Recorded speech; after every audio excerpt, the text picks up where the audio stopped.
નમો અરિયંતાણમ, નમો સિદ્ધાણમ, નમો આયર્યાણમ, નમો વજ્રાયાણમ, નમો લોહે સૌવસાવણમ. એસો પંચ નમુકારો સૌવ પાવપણાસણો મંગલાહણમ ચ સૌવેસી બ્રહ્મમ વૈ મંગલમ. મંગલમ ભગવાન વીરો, મંગલમ ગૌતમ પ્રભુ, મંગલમ સુલભદ્રાદ્યા જૈન ધર્મો સુમંગલમ. પ્રવચનનો વિષય છે નવી સવાર, નવો વિચાર. આજથી લગભગ 1100 વર્ષ પૂર્વે બનેલો અને આશરે 300 જેટલા નીતિ સૂત્રોથી સુશોભિત એવો નીતિ વાક્યામૃત નામનો આ ગ્રંથ એક અદ્ભુત વિચારોનો ખજાનો, સુંદર વિચારોનો અદ્ભુત મહામૂલો ખજાનો એક આપણી સમક્ષ રોજ અલગ અલગ રીતે રજૂ કરતા જાય છે. જેમ ચક્રવર્તી રાજાના દરબારના ખજાનાની અંદરમાં જેમ વૈવિધ્ય ભર્યા મોતીઓ હોય, રત્નો હોય, અલગ અલગ જાતના પારાવાર વગરના ડાયમંડ્સ વગેરે હોય, એવી રીતે આ એક ગ્રંથની અંદરમાં અલગ અલગ વિચારોના અદ્ભુત ખજાના સમાન વિચારો પડેલા છે. કેટલી બધી વિવિધતા, વેરાયટી પાર વગરની જોવા માટે મળે છે. છેલ્લા કેટલાય મહિનાઓથી આપણે આની ઉપર સ્વાધ્યાય કરતા ગયા. બસ હવે બહુ થોડા દિવસ, લગભગ મારા હિસાબે 3 થી 4 દિવસ આપણે આ પ્રવચનોનું શ્રવણ કરી શકીશું. પછી ચાતુર્માસનો પ્રવેશ છે 15 જુલાઈના દિવસે. અષાઢ સુદ નોમ 15 જુલાઈ ચાતુર્માસનો પ્રવેશ છે. 4 મહિના એક જગ્યાની અંદરમાં સ્થિર થઈ જવાનું.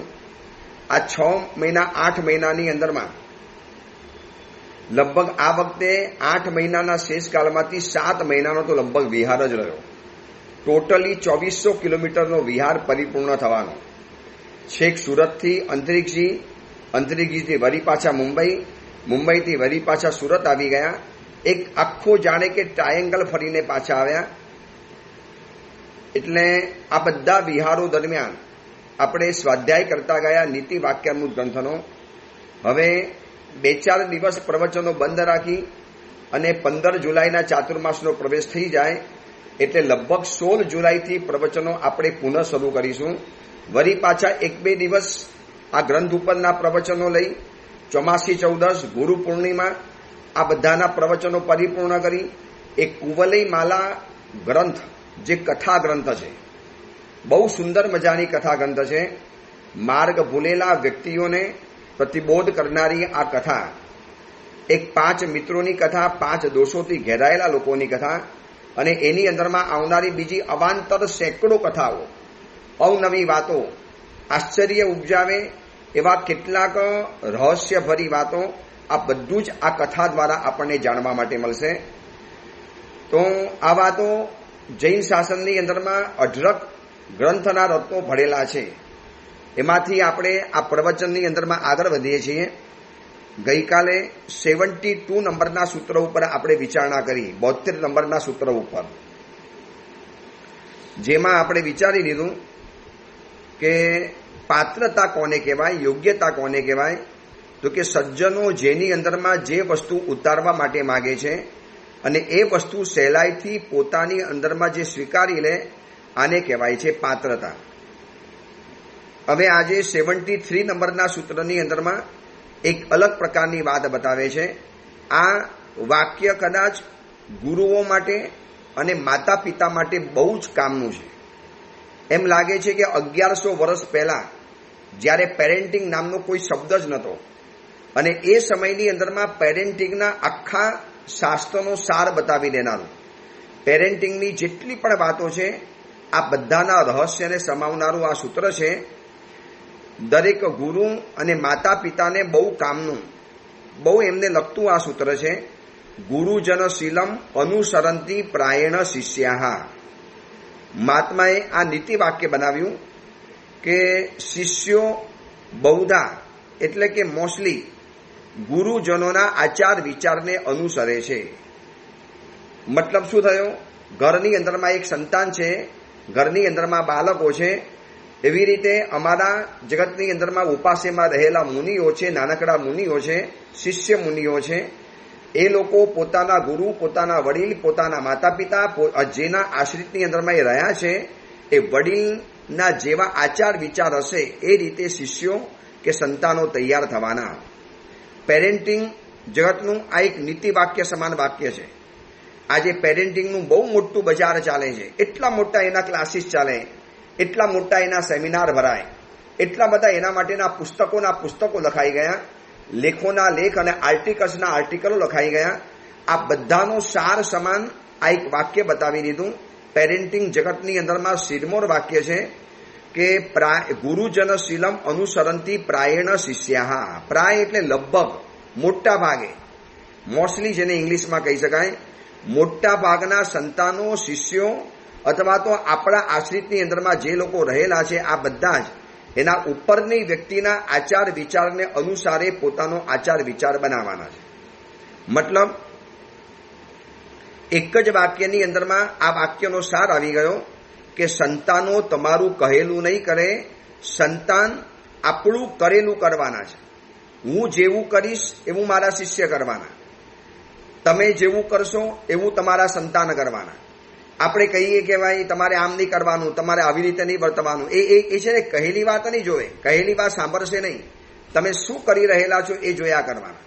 પણ તમે કયા કરો છો, કઈ ઉંમરે કરો છો, શેના માટે કરો છો, કેટલા વર્ષો પછી કરો છો, એ બધું કશું જ નથી જોવાના. પપ્પા ટીવી જોતા હશે તો દીકરો ટીવી જોવાનો, પપ્પા વધુ પડતો મોબાઈલ વાપરતા હશે તો દીકરો વધુ પડતો મોબાઈલ વાપરવાનો, મમ્મી વધુ પડતી પાર્ટીઓમાં જશે તો દીકરી પાર્ટીઓની અંદરમાં જવાની, મમ્મી વધુ પડતી ફેશન કરશે તો એની દીકરી ફેશન કરવાની.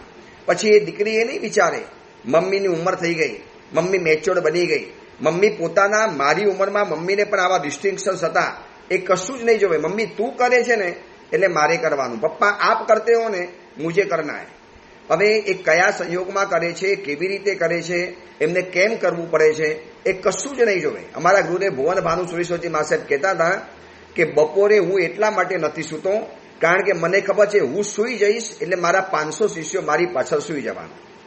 ગુરુદેવને ખબર હતી કે આટલા મોટા પ્રભાવક આચાર્ય ભગવાન, વિશિષ્ટ પુણ્યશાળી આચાર્ય ભગવાન, પણ એમને નક્કી કર્યું કે આપણે કોઈ તીર્થમાં જવું નથી, કોઈ ટ્રસ્ટ બનાવવું નથી, કોઈ પ્રાઇવેટ જગ્યાઓ લેવી નથી, કે આપણે કોઈ એવા ફંડ ફારા ભેગા નથી કરવા, કે કોઈ એવા લાખો કરોડો અબજો રૂપિયાના ટ્રસ્ટ જમા કરવા નથી. કારણ કે મને ખબર છે કે હું કરીશ એટલે મારી પાછળ મારા ચેલા આ બધું કરવાના. અને એક વાત સમજી રાખજો, આપણને ન ગમે એવું કડવી વાસ્તવિકતા છે, સ્વીકારવી નહીં ગમે. આપણા હૃદયની અંદરમાં આ વાત જલ્દી નહીં બેસે, પણ આપણા આશ્રિતો એટલે કે સંતાનો, શિષ્યો, બાળકો કે જેની આશ્રિતની અંદરમાં જે રહ્યા છે એ બધા જ તમારું નબળું આલંબન લઈ લેશે, પણ તમારું સબરું આલંબન જીવનની અંદરમાં જલ્દી લેવા તૈયાર નહીં થાય. તમે ત્યાગ કરતા હશો ને એ જોવાની અંદરમાં નહીં આવે, પણ તમે કેટલા ભોગ કરો છો એની નજરમાં તરત આવી જવા. સવારે વહેલા ઉઠો છો એ જોઈને વહેલા ઉઠવાનું મન નહીં થાય, પણ તમે જો સવારે મોડા ઉઠો છો કે બપોરે સૂઈ જાઓ છો કે અથવા તમારે પણ કંઈક એવું કંઈક કરવું પડે છે, બસ આ સંતાન જોઈને તરત જ પોતાના જીવનની અંદરમાં એપ્લાય કરી દેવાનું. આ બહુ સ્પષ્ટ અને સીધી હકીકત છે. એટલે મહાત્મા આ જ બતાવે છે કે ગુરુજનશીલમ અનુસરંતી પ્રાયેન શિષ્યા. પ્રાય એટલે બહુધા, મોટા ભાગે શિષ્યો. અહીંયા શિષ્યોનો મતલબ સમજવાનો છે, સંતાનો, શિષ્યો પણ આવી જાય, સંતાનો પણ આવી જાય, બાળકો પણ આવી જાય, પછી યુવક હોય, યુવતી હોય, કિશોર હોય, નાનકડો બાળક હોય કે થોડોક મોટો થયેલો હોય, પણ એ માતા પિતાનું જોઈને અનુકરણ કરવાના છે. માતા પિતા જેવું કરે છે એવું આપણે કરી લો, માતા પિતા જેવું કરે છે એવું આપણે જીવનની અંદરમાં શીખી લો. ગુરુ જેવું કરે છે એવું શિષ્યો કરી શકવાના. બહુધા આ લગભગ નિયમ લાગુ પડશે, ફેરફાર પણ હોઈ શકે, પણ બહુધા આવી વાત છે. કદાચ પછી કોઈ સમજદાર હોય કે ભાઈ મારા પિતાજી કેટલા વર્ષો પછી મોબાઈલ વાપરે છે, મારી ઉંમરે એમને પણ મોબાઈલ નહોતો મળ્યો, પણ પિતાજીને મોબાઈલ વધુ પડતો વાપરતા જોયા, અથવા તો पिताजी ने देर रात तक टीवी देखते हुए पिताजी को देखे बेटे ने, એટલે છોકરો પણ કહેશે આપણે પણ ટીવી જોવાનું. પપ્પા કે બેટા અમારી ઉંમર થઈ ગઈ, અમે આટલા વર્ષો મોટા થઈ ગયા, અમારી અડધી જિંદગી તો નીકળી ગઈ, તમારે હજી જિંદગી તમારી શરૂઆત થઈ રહેલી છે. એ કશું જ નહીં વિચારે. મોટા ભાગે આચરણ કરશે એટલે નબળું આચરણ વધારે કરશે. સબરું આચરણ કરશે ખરા, પણ એ સમજદારી હોવી જોઈએ, એટલી ઉત્તમતા હોવી જોઈએ. અમારા ગુરુદેવ ભુવન ભાનુ સુરેશ્વરજી મહારાજાએ જિંદગીભર મેવો, મીઠાઈ, ફરસાણ અને ફ્રૂટ આનો ત્યાગ કરેલો હતો.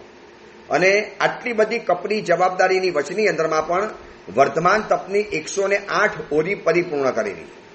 હવે શિષ્યોને તો બંને જોવા માટે મળશે. ગુરુ પારણા કરે છે એ પણ દેખાશે, ગુરુ તપસ્યા કરે છે એ પણ દેખાશે, ગુરુ આંબિલ કરે છે એ પણ દેખાશે, અને ગુરુ પારણાની અંદરમાં કેટલીક વસ્તુઓ વાપરે છે એ પણ જોવા માટે મળશે.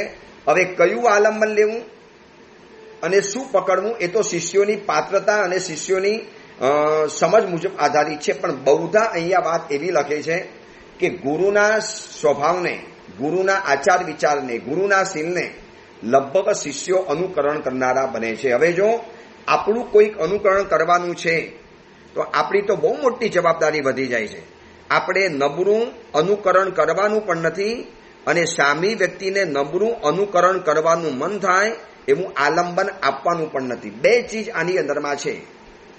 મારે મારા વડીલનું નબળું જોઈને મારે એનું આલંબન લેવું નથી. હશે મારા ગુરુ કરતા હશે, એની પાછળનું કારણ હશે, રહસ્ય હશે, મારે એ નથી કરવું. એ કરતા હશે તો એની પાછળ કોઈ રીઝન હશે, કારણ હશે. એ વડીલ છે એ જાણી શકે. મારે એની પાછળ નબળું આલંબન લેવું નથી.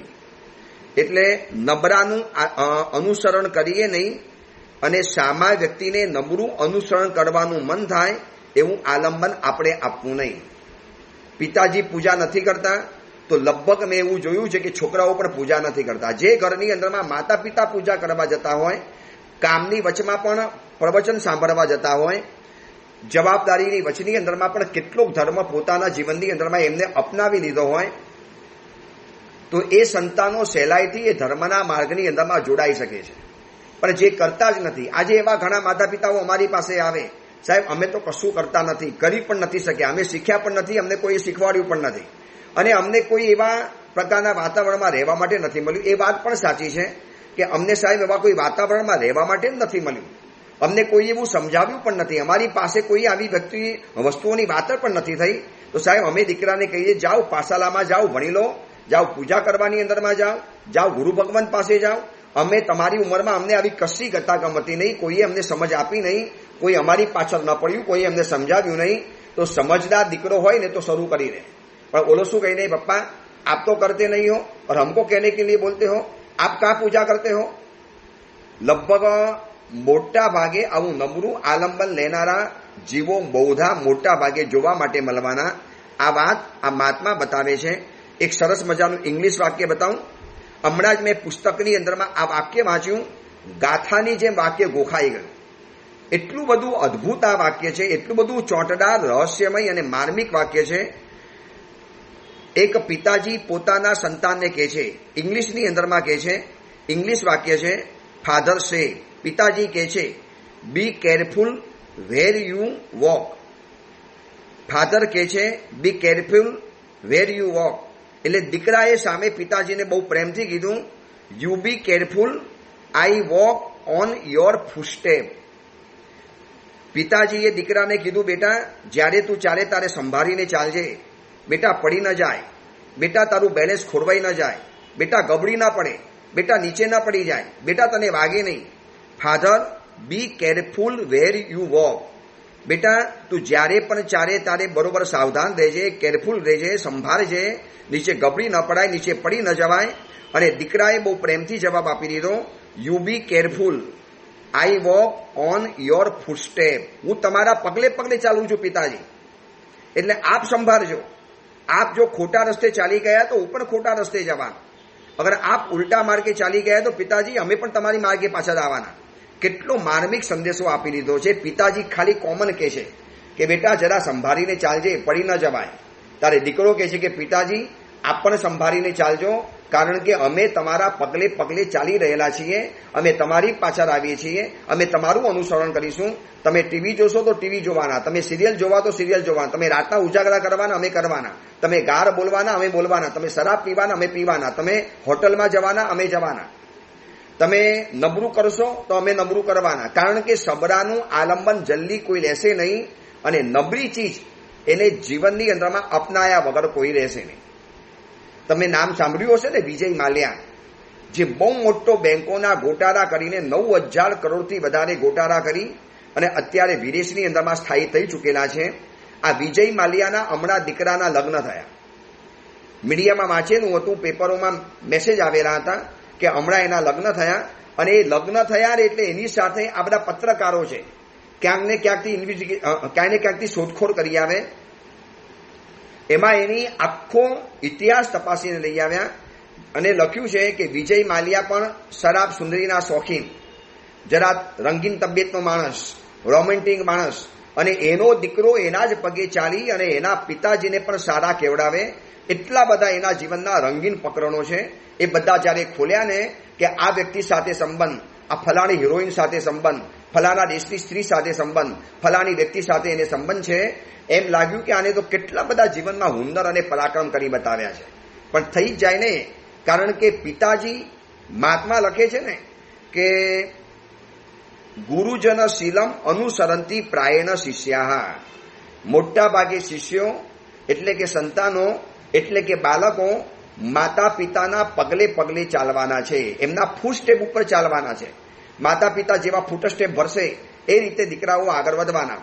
પિતાજી સાચા રસ્તે ગયા, સારા રસ્તે ગયા તો એ પણ એ રસ્તે જવાના. હવે વિજય માલ્યાનો દીકરો સિદ્ધાર્થ, લગભગ નામ હતું એનું, સિદ્ધાર્થ માલ્યા, અને એ દીકરો લગ્ન પહેલા જે જીવનની અંદરમાં રંગીન એને અનુભવો કરેલા છે, ક્યાં ને ક્યાં પોતાના જીવનની અંદરમાં ફરીને આવેલો છે, કરે જ. કારણ કે પિતાજીનું એને આ જ જોયું છે તો આ જ કરવાના છે.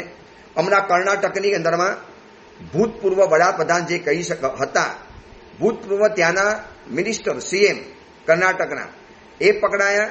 એની સાથે સાથે એનો પોતરો પકડાયો, એના દીકરા પણ એમાં ખરડાયા. કારણ કે ઉપરથી ચલી આવે છે, મારા ગુરુ જે કરવાના લગભગ હું એ જ જોવાનું, નબળું જ જોવાનું.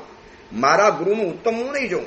મારા ગુરુએ ભુવન ભાનુશ્વરી મારા જે વર્ધમાન તપની 108 ઓલી પરિપૂર્ણ કરી તો હું એ જોવા તૈયાર નહીં થાવ. પણ મારા ગુરુદેવે ફલાણું કર્યું, એ પણ સૂઈ જતા હતા, એ પણ થોડુંક અપવાદ માર્ગનું સેવન કરતા હતા, ચલો હું પણ થોડુંક કરી લઉં. આવું જે મનની અંદરમાં આવે છે ને, નબળાનું અનુસરણ વ્યક્તિ સૌથી પહેલું કરી લેવાના. અમિતાભ બચ્ચનનું જોઈ અભિષેક બચ્ચને પણ અભિનય શરૂ કરી દીધો.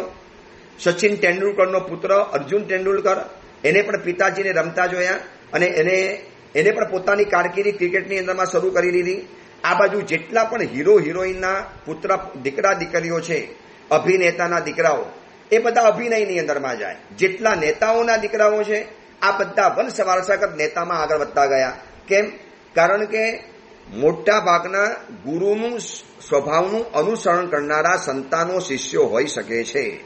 હવે જ્યારે વાસ્તવિકતા આ છે તો જો આપણે વડીલ છીએ, જો આપણે ઉપરી છીએ, જો આપણે ઘરના નાયક છીએ, જો આપણે સંતાનના માતા પિતા છીએ તો માતા પિતાની કેટલી મોટી જવાબદારી વધે છે. દીકરાઓ બગડ્યા છે એ કદાચ સાચી પણ વાત હોઈ શકે, પણ આપણા કારણે દીકરાઓ બગડી જાય એવું વાતાવરણ આપણે નથી આપવું. તો આવતીકાલે એવું ન કહી દે એ તો મારા પિતાજી કરતા હતા માટે મેં શીખી લીધું, એવું તો બધું મારા ઘરમાં આવું રોજ બરોજ થતું હતું માટે મેં જોઈ લીધું. ઘરમાં જો ગાર બોલાતી હશે, ઘરની અંદરમાં અપશબ્દોનો પ્રયોગ થતો હશે, ઘરની અંદરમાં જો ખોટા વાક્યોના પ્રયોગ થતા હશે તો આ બધા ઘરની અંદરમાં થવાના એટલે થવાના. એટલે બાળકોની સામે છે ને બહુ સમજી વિચારીને સોચીને બોલવા જેવું છે. જૂના કાળમાં એવો પ્રસંગ છે કે રાજાએ રાણીને સંતાનની સામે પ્રેમ કર્યો તો માં જીભ કચડીને મરી ગઈ. કેમ? અરે તમે આ બાળક ટકરમગર જોયા કે જે ઘોડિયામાં સૂતેલો, એ બાળકને કેવા સંસ્કાર પડશે? ભલે હું તમારી પત્ની છું, તમે મારા પતિ છો, આપણે બંનેને બધું જ કરવાનો હક છે, પણ સંતાનની સામે આ સંતાન જોશે તો સંતાનને સંસ્કાર શું પડવાના? અને એના કારણે એમને લગભગ સુસાઇડ કરી નાખ્યું, જીભ કચડીને આપઘાત કરી નાખ્યો. વિચારી લેજો કે માતા પિતાના મસ્તક ઉપર કેટલી મોટી જવાબદારી છે. અને આ બધું એકાંતે નથી. કેટલાક સંતાનો એવા છે કે માતા પિતા ધર્મિષ્ઠ છે, ઉત્તમ છે, ખાનદાન છે, ઘરની અંદરમાં ઉકાળેલું પાણી પીતા માતા પિતાના દીકરાઓ શરાબના રવાડે ચડી ગયેલા જોયા છે. ઘરની અંદરમાં જમીન કરની તો વાત છોડો, 5 સ્થિતિ લીલોતરી પણ નથી આવતી એવા ઘરના ધર્મિષ્ઠ ઘરના દીકરા દીકરીઓ નોનવેજ ખાતા શરૂ થઈ ગયા છે. આવું પણ અમે જોયું છે. આ સમાચાર જોયા, સાંભળ્યા નથી, જોયા છે. દીકરાઓ પોતે આવીને કહે છે. હવે એ સમયે શું માનવું? માતા પિતા તો ચોવિયાર કરતા હતા, રાત્રિ ભોજન નતા કરતા, જમીન કર નતા ખાતા, 5 સ્થિતિ લીલોતરી નતા વાપરતા, અને એના દીકરાઓ નોનવેજ સુધી પહોંચી ગયા. એ બધી ખરાબ કુટેવ. બસ મેં તમને કીધું ને કે એનાથી આગળ રહેલા જે મિત્રો, દોસ્તો, ફ્રેન્ડ્સ, આ બધાને જોયા. એટલે કોઈ પણ ઉપરની વ્યક્તિને નબળું કરતા જોયું, અને જીવને અનાદિકાલથી નબળાનું આકર્ષણ તો છે જ. સારું તો એને માણ કરવું પડે, મન મારીને કરવું પડે, મનને સમજાવીને કરવું પડે. નબળાનું આકર્ષણ તો અનાદિકાલથી છે, એનો અભ્યાસ રહેલો છે, પૂર બહારમાં અભ્યાસ છે. એટલે આવી બધી નબળાઈ તો આપણા જીવનમાં આપણને ખૂબ ગમતી હોય છે, અને એ કોકના જીવનની અંદરમાં જોઈ એટલે આપણે પછી એનું જીવનની અંદરમાં અનુસરણ કરી દેવાનું શરૂ કરી લઈએ. એટલે માતા પિતાને સાવધાન કરનારું આ સૂત્ર છે કે શિષ્યો પ્રાય કરીને પોતાના ગુરુના સ્વભાવને અનુસરનારા છે, એમના શીલને અનુસરનારા છે. તો પછી માતા પિતાએ કેટલો કંટ્રોલ, કેટલીક બાબતોની અંદરમાં સાવધાની, કેટલીક બાબતોની અંદરમાં સંયમ એમને દાખવવો જ પડશે. ભલે સંતાન માટે તો સંતાન માટે, પણ એટલું તો કરવું જ પડે. કારણ કે જો એ કરવાની અંદરમાં નહીં જઈએ ને તો પોતે પણ મન ફાવે એમ જીવશે, સ્વચ્છંદ રીતે જીવશે. પોતે પણ બધી રીતે સુરાપુરા જો બનવાના હોય તો તમારે તૈયારી રાખવાની કે તમારા દીકરા પણ એવું બની શકવાના છે અને એવું થવાના છે. આ 100% વાત છે. અહીંયા મહાત્મા પણ કહે છે કે પ્રાય કરીને શિષ્યો ગુરુજન શીલમ અનુસરંતી. કેટલો મજાનો શબ્દ મૂકી દીધો. ગુરુજનનું શીલ એનું અનુસરણ કરશે. શીલ એટલે સ્વભાવ, આચાર, વિચાર, એની પ્રવૃત્તિ, એમનું બિહેવિયર. જે રીતે માતા પિતા કરશે એવું જ આ લોકો કરવાના છે. નેતાના દીકરા નેતા બને, અભિનેતાના અભિનેતા બને. સંયમી માતા પિતા હોય તો લગભગ દીકરા દીકરીઓ સંયમી બને. થોડા ઘણા સંસ્કાર એની અંદરમાં આવી જાય. પછી એવું પણ બની શકે, મેં તમને પહેલા કીધું ને, એવું પણ બની શકે છે કે ઘરની અંદરમાં આવું કશું જ હતું નહીં. અરે એવા માતા પિતાઓ મારી પાસે આવ્યા છે. કેટલાય લોકો આવે, સાહેબ ઘરમાં તો આવું કશું છે નહીં, અમે પણ ક્યારે એને આવું શીખવાડ્યું પણ નથી, અમે આવું કર્યું પણ નથી. તો સાહેબ આ લોકો કેવી રીતે શીખી ગયા? દીકરા દીકરીઓ આવું કેવી રીતે કરી શકે? એને કહેવાનું કે અનાદિકાલના સંસ્કારો ભાગ ભજવી જાય. અને સ્કૂલ કોલેજના સમયમાં, ક્લાસીસના સમયની અંદરમાં હવે તો લગભગ મોટા ભાગની દીકરા દીકરીઓ બહાર જ રહેતા હોય છે. સવારે દેરાસર દર્શન કરે કે ન કરે એ પણ ખબર નથી. હમણાં સુરતની અંદરમાં આવ્યો, એની પહેલા મુંબઈ હતો, એની પહેલા મહારાષ્ટ્રના જે બધા વિહારો કર્યા. બહુધા કહું, દુઃખ એકદમ આઘાત સાથેના દિલ સાથે બતાવું છું કે મોટા ભાગનો યુવા યુવતી વર્ગ હવે દેરાસર દર્શન કરવા કે પૂજા કરવાનું લગભગ એને આમ જાણે કે આવતું જ નથી એના લિસ્ટની અંદરમાં. હું તો જેના પૂછું ને એટલે 100માંથી કદાચ 1 2 કે 4 દીકરા એમ કહેતા હશે, હા અમે રોજ પૂજા કરીએ છીએ, અમે પરમાત્માની પૂજા રોજ કરીએ છીએ. બાકી મોટા ભાગે બહુધા લોકો એવા જોવા માટે મળ્યા કે જે લગભગ પૂજા નહીં કરતા હોય. દેરાસર પણ નથી જતા એવા પણ દીકરા દીકરીઓ જોયા છે. દેરાસર વર્ષે 1 વખત માળ જતા હશે. પછી બહુ કહીએ, બહુ સમજાવીએ, પરાણે કહીએ અને માળ સમજાવીને એને શરૂ કરાવીએ ત્યારે માળ દેરાસરની શરૂઆત કરે. એને એમ જ લાગે કે ભગવાનને કેમ મળવાનું, શેના માટે મળવાનું, અમે તો કંઈ ખરાબ તો કરતા જ નથી, અમે તો ખરાબ છીએ જ નહીં. અરે ઘરમાં માતા પિતા અષ્ટપ્રકારી પૂજા કરે છે, સરસ મજાના સોના અને ચાંદીની થાળી લઈ અને માતા પિતા ઘરમાંથી નીકળે છે. આવું દ્રશ્ય રોજ દીકરા દીકરીઓ જોવે છે, છતાં પણ પૂજા નથી કરતા હોતા. એટલે આ છે ને બંને પ્રકારની વાત છે. બંને પ્રકારની વાત કે ઘરમાં સારું વાતાવરણ છે તો પણ દીકરાઓ ઉલટા પ્રકારના પાકે છે, અને ઘરની અંદરમાં વાતાવરણ ઉલટું હતું એટલે દીકરાઓ ઉલટા પાકી ગયા. એ જે હશે તે હશે, પણ માતા પિતાની જવાબદારી છે, ગુરુની જવાબદારી છે કે શિષ્યને આલંબન સારું આપવાનું. આપણા નિમિત્તે કોઈ ગલત અનુસરણ કરી લે, આપણું જોઈને. દેખો ભાઈ, આ પણ કરે છે ને આપણે કરી શકાય, બધું આપણે કરી શકાય. અને જે વ્યક્તિ બહુ મોટો છે, વડીલ છે, આગળ પડતો છે, જેનું સમાજની અંદરમાં નામ છે, એ વ્યક્તિએ તો બહુ સાવધાન રહેવા જેવું છે. તમને ખબર છે ને, હમણાં જેટલી પણ જાહેરાતો થાય ને, એટલે મોટા ભાગના એની અંદરમાં ક્રિકેટરો કે આ બધા હીરો હિરોઈને અંદરમાંથી લેવા માટે આવે. કેમ? કારણ કે ખબર છે કે એનો પ્રિય અભિનેતા, એનો પ્રિય હીરો કે પ્રિય હિરોઈન એ જે જાહેરાત કરશે, જે કપડાં પહેરશે, જે ચીજ લેશે ને, એટલે એને અનુસરનારા કરોડો એના અનુયાયીઓ છે, એના ફેન્સ છે, એને માનનારા છે. બસ અમને ગમતા અભિનેતાએ આ વસ્તુ પકડી, આપણે હવે એ જ વાપરવાની, એ જ પીવાની, એ જ પીણું પીવાનું, અને એ જ વસ્તુ ખરીદવાની, અને એ જ વસ્તુ પહેરવાની. એટલા માટે જોજો, મોટા ભાગની એડવર્ટાઇઝની અંદરમાં આવા અભિનેતાઓને ઉતારવામાં આવે છે, મોટા મોટા ક્રિકેટરોને ઉતારવાની અંદરમાં આવે.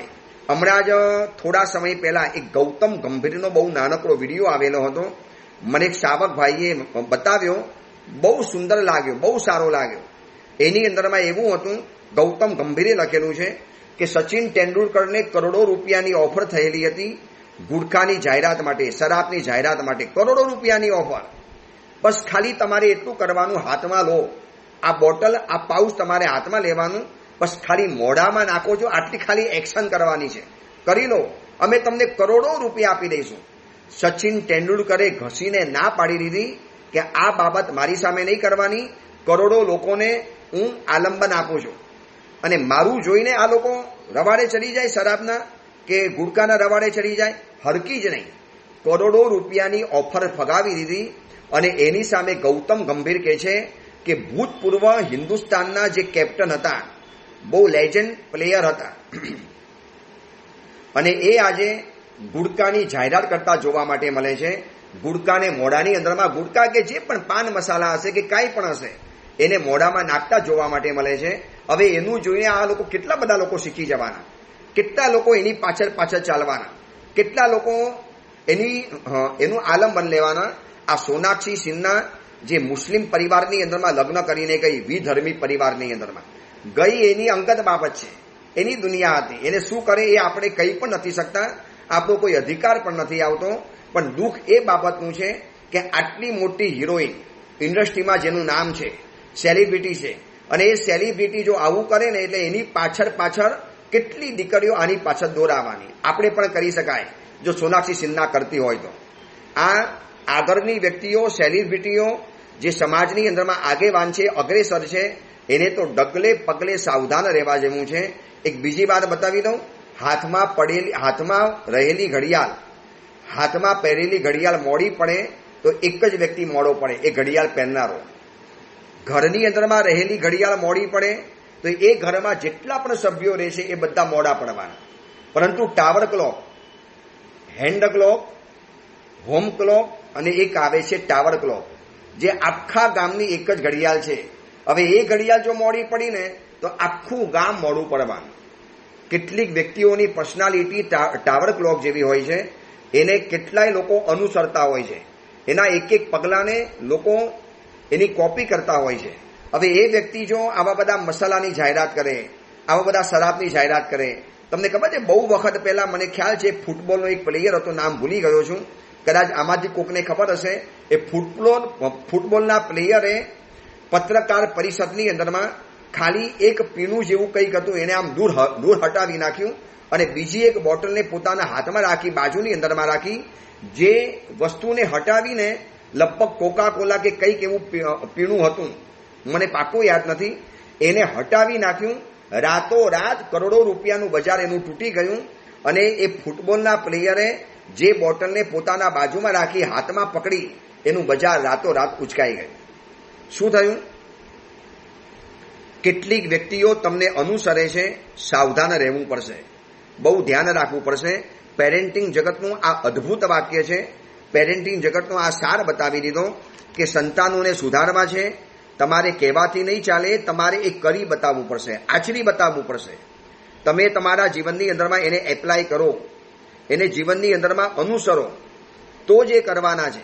તમે કહેશો ભાઈ સારું પણ કેમ ન કર્યું, મારું ખરાબ જ કેમ શીખ્યા, ભાઈ એ પૂછવાની જરૂર નથી, ખરાબ જ શીખવાના. કારણ કે જીવને અનાદિનો સ્વભાવ છે. મને ગમતું હતું અને કોઈ કરતું હતું એટલે મને એમ થયું કે એ પણ કરે તો મારાથી પણ કરી શકાય. અને એમાં જો વડીલ કરતા હોય, ઉપરી કરતા હોય, મોટા લોકો કરતા હોય તો એને એમ જ થાય કે ભાઈ એ કરે છે તો આપણે કેમ નહીં કરવાનું. એટલે બહુ સોચી સમજીને માતા પિતા એ જિંદગી જીવવા જેવી છે, આગળ વધવા જેવું છે. અગર માતા પિતા બધું જ સારું કરશે તો દીકરાઓ પણ આંખ મીચીને કરવાના છે, સારું જ મોટા ભાગે કરશે. ક્યારેક જ એવું બને કે દીકરા દીકરીઓ ન શીખે, છતાં પણ એને એટલા સંસ્કાર તો પડે, એ જોવે તો ખરા કે મારા માતા પિતા કરે છે, મારે પણ કરવું જોઈએ. મારા માતા પિતા આટલું કરે છે, મારે પણ આટલું કરવું જોઈએ. આવું તો લગભગ એને મગજની અંદરમાં બેસી જાય તો જે માતા પિતા છે, જે વડીલો છે, જે પેરેન્ટ્સ બની ચૂકેલા છે, એના માટે આ નીતિ વાક્યનું આ પ્રવચન બહુ કામ લાગશે કે તમારે સંતાનોને સુધારવા છે, સંતાનોને સંસ્કારી બનાવવા છે. તો કહ્યાથી નહીં ચાલે, તમારે જીવનમાં કરવું પડશે, આચરવું પડશે, એને આદરવું પડશે. તમારે પણ એ ચીલે ચીલે ચાલવું પડશે. એટલે તમને જોઈને પાછળ ચાલશે. લડથડતું પણ ગજબ બચ્ચું, ગાજે ગઈવર સાથે રે. લખ્યું છે ને મહોપાધ્યાય યશો વિજયજી મહારાજાએ કે સ્તવનમાં લખ્યું છે કે હાથીનું બચ્ચું મદન્યું પણ પોતાના પિતાજીને ચાલતા જોવે ને એટલે પોતે પણ ચાલવા મળે. ભલે ચાલવાની શક્તિ નથી પણ પિતાજીને ચાલતા જોયા એટલે પોતે પણ ચાલવાની કોશિશ કરે. બસ આ જ છે કે પ્રાય કરીને શિષ્યો ગુરુજનના સંસ્કારોને, એના શીલને એને અનુસરણ કરવાના છે. ચલો આ વસ્તુ આપણે જીવનની અંદરમાં ધ્યાન રાખીએ. એ જ મંગલ કામના, મંગલ ભાવના. જીનાગના વિરુદ્ધ કાંઈ પણ બોલાયું હોય તો મિચ્છામી દુક્કડમ.